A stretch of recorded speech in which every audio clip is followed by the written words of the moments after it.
If you had met me a few years ago, you probably would have thought I was shy, or just plain awkward. The truth was way worse. For over a decade, I couldn't speak when it actually mattered. A teacher would randomly call on me. Someone would challenge my opinion. I'd try to talk to a girl I liked, and boom, my brain completely shut down. Every sentence disappeared. Every smart idea vanished. I'd just stand there looking like I had nothing going on upstairs. But here's the crazy part. 10 minutes later, I'd replay the conversation in my head and suddenly come up with the perfect comeback, the perfect answer, the perfect joke, the perfect argument.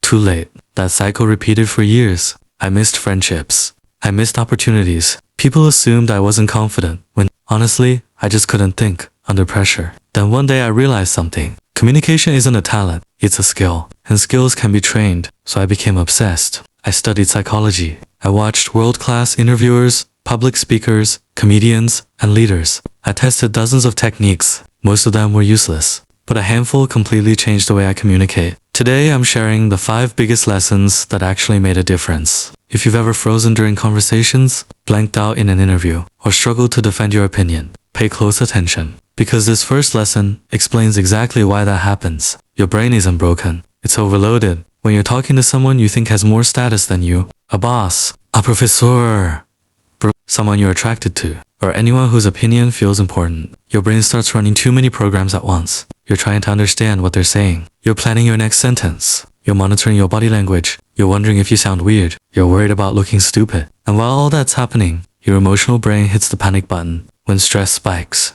the part of your brain responsible for clear thinking becomes less effective. That's why your mind suddenly goes blank. Not because you're dumb, because your brain is trying to survive instead of communicate. So what's the fix? Stop avoiding uncomfortable conversations. Run toward them. Speak up in meetings. Ask questions. Join discussions. Take opportunities to talk, even if you're nervous. If that sounds intimidating, start small. Challenge your friends to random debates. Talk about sports, movies, politics, anything. The more your brain realizes speaking isn't dangerous, the calmer it becomes. Confidence isn't something you wait for. It's something you earn through repetition. Now here's something most people never think about. Your mouth can only express what your brain can produce. If your thinking is slow, your speaking usually is to imagine trying to chop down a tree with a dull axe. You can do it, but it's exhausting. Now imagine using a razor-sharp axe. Same tree, way less effort. Your brain works exactly the same way. That's why you should train it. One of my favorite ways is chess. Every move forces you to slow down. Think ahead. Predict reactions. Adapt when things don't go as planned. Those same skills show up during conversations. If chess isn't your thing, do Sudoku, crossword puzzles, logic games. Even solving simple math problems every day helps. But here's an even bigger habit. Question everything. Whenever you notice something, ask yourself, why does it work this way? Could it be done better? What would I do differently? That habit teaches your brain to think instead of just react. Eventually, good responses stop feeling forced. They become automatic. Now let's talk about something people overlook. Speaking clearly. You might already know what you want to say, but if your words come out mumbled, quiet, or hesitant, people lose interest before your message even lands. Here's a simple drill. Grab a pen. Hold it gently between your teeth. Now read a paragraph out loud. It'll feel ridiculous. That's the point. After a few minutes, remove the pen and read the same paragraph again. Most people immediately notice better clarity and smoother pronunciation.